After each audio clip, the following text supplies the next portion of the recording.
All right, let's dive in. Today, we are leveling up our understanding of one of the most interesting trends in learning, gamification. We're going to break down how the mechanics of gaming are totally changing the classroom. Let's see how we can make learning just as addictive as our favorite games.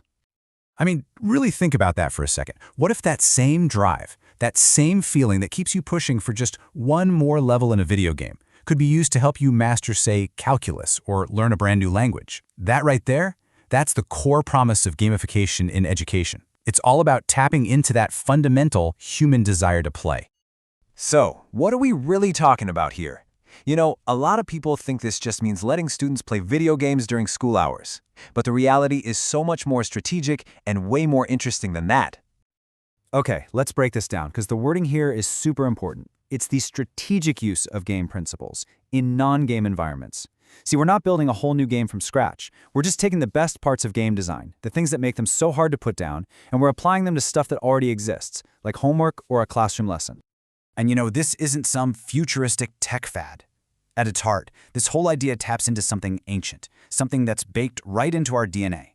Neuroscience tells us that exploration and play are basic human emotions, hardwired into us as these incredibly powerful tools for learning. So gamification is really just a modern wrapper on a timeless instinct.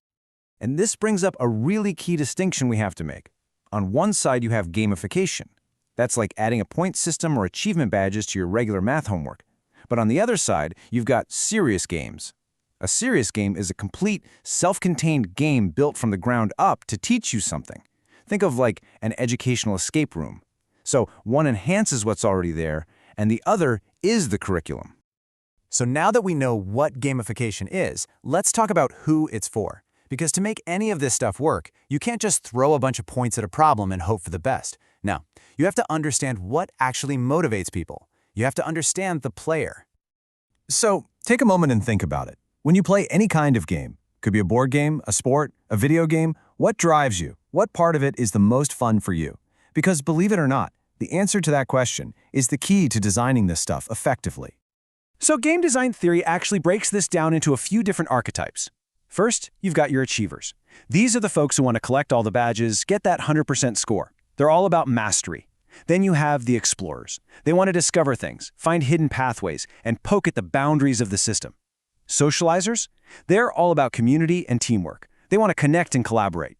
And then you have what game designers bluntly call killers. In a classroom, we'd probably call them competitors. They are all about winning, climbing that leaderboard, and pure competition. The trick is, a really great gamified system needs to have something for everyone. Okay, so you know who you're designing for. Now, what tools do you actually use to build this thing? Let's take a look at the most common building blocks in the toolkit. And yeah, you're going to recognize all of these immediately. You've got points for that instant, hey, you did it feedback. You award badges to give those achievers something to hunt for. Levels create that amazing sense of progression. Leaderboards, that's for your competitors for sure. And quests can wrap the whole thing up in a cool story, turning a boring to-do list into a real adventure. But here's a super important warning. It is absolutely possible to have too much of a good thing.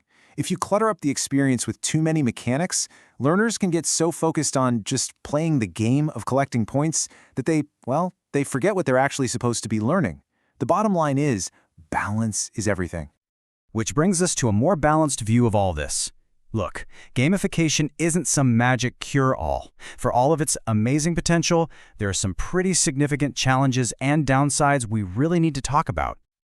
On the one hand, the advantages are pretty clear, right? It can totally boost motivation and participation, give instant feedback, and help students feel more in control of their own learning. But, on the other hand, if it's done poorly, it can actually destroy a student's natural love of learning. You know, a kid who loves reading just for fun might start reading only to get points, and that original spark just disappears. And on top of all that, you have to think about equity. If your system depends on tech that not every student has access to, you risk making the digital divide even wider. So keeping all those challenges in mind, where is this all headed? Well, the fusion of gamification with other new technologies is pointing toward a pretty fascinating future for education. First up is mixed reality. I mean, just picture learning biology not from a book, but by shrinking down and taking a quest inside a virtual human cell. Or using augmented reality to turn your actual classroom into an ancient historical site you can walk around in. We're talking about creating immersive learning experiences that are just impossible in the real world. Then you've got AI. Oh man, this is a total game changer for personalization. And AI can create quizzes and challenges that actually change their difficulty in real time based on how well a student is doing. It can give instant, personalized feedback, basically acting like a dedicated personal tutor for every single learner. It's incredible. And finally, of course, we have to talk about the big one, the metaverse. The idea here is to build these shared, always-on virtual worlds just for learning. Imagine a school campus that exists entirely online, where students from all over the globe can meet up for projects. That's a dream come true for those socializer player types. But of course, this also brings up huge challenges around things like data privacy and digital citizenship that have to be figured out from day one. And that really leaves us with this final thought. The potential here to make learning more engaging, more personal, more effective, it's just immense. But as we start to build this future, we have to make sure it's a game that is fair, that it's balanced, and that it's accessible to every single player. The real question is, will we get it right? Well, that's the next level we all have to unlock. Together. Thanks so much for tuning in.